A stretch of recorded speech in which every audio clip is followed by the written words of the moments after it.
ിലേക്ക് സ്വാഗതം.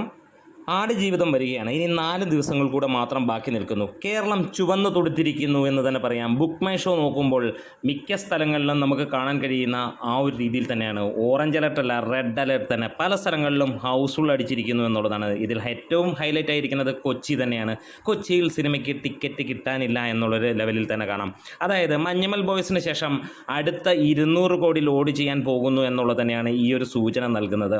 തുടക്കത്തിൽ തന്നെ, അല്ലെങ്കിൽ ഇതിൻ്റെ പ്രീസെയിൽ ഇതുവരെ, അതായത് ഈ ഒരു നിമിഷം വരെ കിട്ടിയിരിക്കുന്നതനുസരിച്ചിട്ട് കേരളത്തിൽ നിന്ന് മാത്രമായിട്ട് 2 കോടിക്ക് അടുത്ത് എത്തിയിരിക്കുന്നു എന്നുള്ളതാണ്. 1,65,00,000 കഴിഞ്ഞിരിക്കുന്നു എന്ന് തന്നെ പറയാം. വേൾഡ് വൈഡ് ആയിട്ട് 3.5 കോടിയോളമാണ് സിനിമയുടെ പ്രീസെയിൽ കളക്ഷൻ വന്നിരിക്കുന്നത്. റിലീസ് ചെയ്യാൻ 4 ദിവസങ്ങൾ കൂടി ബാക്കി നിൽക്കുകയാണ്.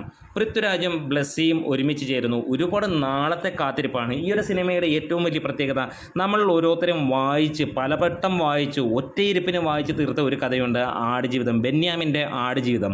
ആ ഒരു കഥ വായിച്ചിട്ടുള്ള ഓരോ വ്യക്തിയും അറിയാതെ തിയേറ്ററിലേക്ക് കയറിപ്പോകുമെന്നുള്ളത് തന്നെയാണ്.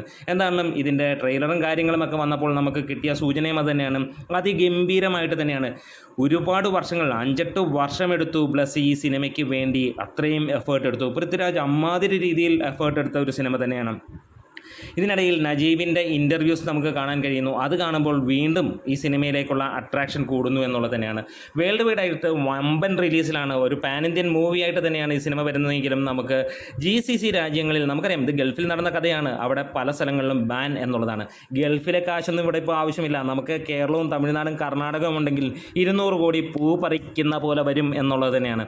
ആടുജീവിതം നൽകുന്ന സൂചനയും പ്രതീക്ഷയും അത് തന്നെയാണ്. ഒരു കാര്യം നമുക്ക് ഉറപ്പിക്കാം, ഗംഭീരമായിട്ടുള്ള ഒരു കഥ തന്നെ. മികച്ച രീതിയിലുള്ള ചിത്രീകരണം. അതിൻ്റെ ട്രെയിലറും അല്ലെങ്കിൽ ടീസറിനകത്തിലേക്കുള്ള ചെറിയ ചെറിയ സീനുകൾ കാണുമ്പോൾ ഒരു ആടിൻ്റെ കണ്ണിൽ ആ രൂപം വരുന്നത് 8-9 ദിവസം എടുത്ത് ചിത്രീകരിച്ചു എന്ന് പറയുമ്പോൾ നമുക്കറിയാം.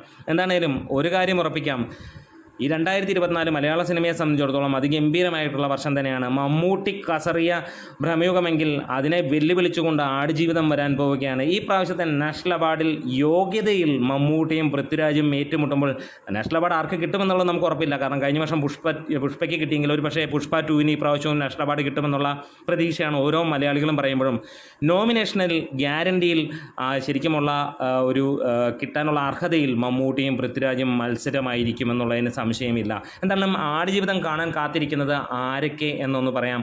എന്തായാലും ഇനിയും തുടർന്നുള്ള ദിവസങ്ങളിൽ ആടുജീവിതവുമായി നമ്മളുണ്ടാവും. കൂടെ ഉണ്ടെങ്കിൽ കൂടുതൽ വീഡിയോസ് ഉണ്ടാകും. Great medias.